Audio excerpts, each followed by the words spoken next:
रात के 1 बजे थे। आदित्य अपने नए किराए के घर में पहली रात बिता रहा था।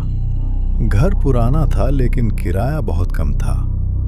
मकान मालिक ने उसे एक बात कही थी, ऊपर वाले कमरे को कभी मत खोलना। आदित्य ने कारण पूछा लेकिन मकान मालिक बिना जवाब दिए चला गया। रात को अचानक उसकी नींद खुल गई।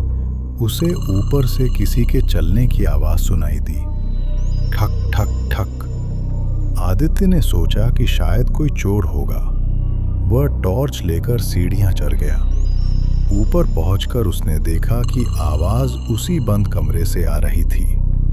दरवाजे पर जंग लगा हुआ ताला था, लेकिन हैरानी की बात यह थी कि ताला खुला हुआ था।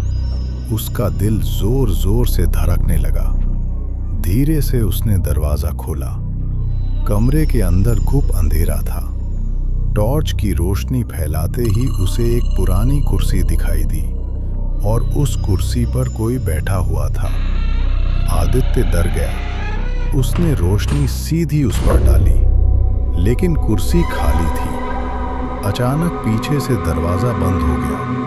धड़ाम। आदित्य घबरा गया। तभी कमरे के कोने में रखा पुराना आईना अपने आप हिलने लगा।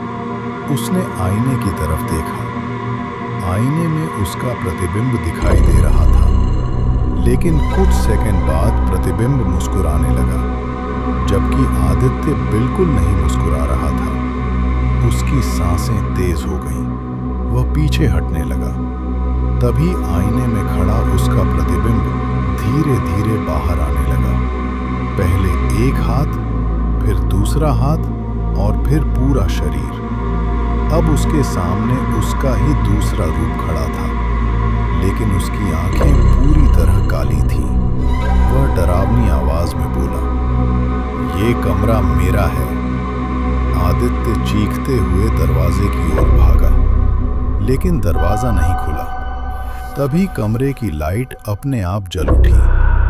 दीवारों पर सैकड़ों हाथों के निशान बने हुए थे और उन निशानों के बीच एक वाक्य लिखा था, "जो अंदर आता है वो कभी बाहर नहीं जाता।" अचानक कमरे में ठंडी हवा चलने लगी। काली आंखों वाला वह आदमी धीरे धीरे आदित्य की ओर बढ़ने लगा। आदित्य ने पूरी ताकत से दरवाजे को धक्का मारा। इस बार दरवाजा खुल गया। वह सीढ़ियां उतरकर घर से बाहर भाग गया। अगली सुबह वह मकान मालिक के पास पहुंचा। मकान मालिक ने उसकी बात सुनी और कांपने लगा। फिर बोला, 5 साल पहले उस कमरे में एक युवक ने अपनी जान गंवाई थी। उसका चेहरा बिल्कुल तुम्हारे जैसा था। आदित्य के पैरों तले जमीन खिसक गई। उसने पूछा, "क्या कोई तस्वीर है उसकी?" मकान मालिक ने पुरानी तस्वीर निकाली। तस्वीर देखकर आदित्य की चीख निकल गई।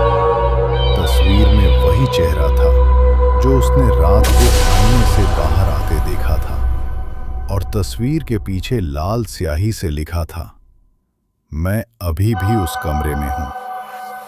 उस दिन के बाद आदित्य कभी उस घर में वापस नहीं गया। लेकिन कहते हैं, आज भी आधी रात को उस बंद कमरे के आईने में एक नई परछाई दिखाई देती है, जो किसी अगले शिकार का इंतजार कर रही है।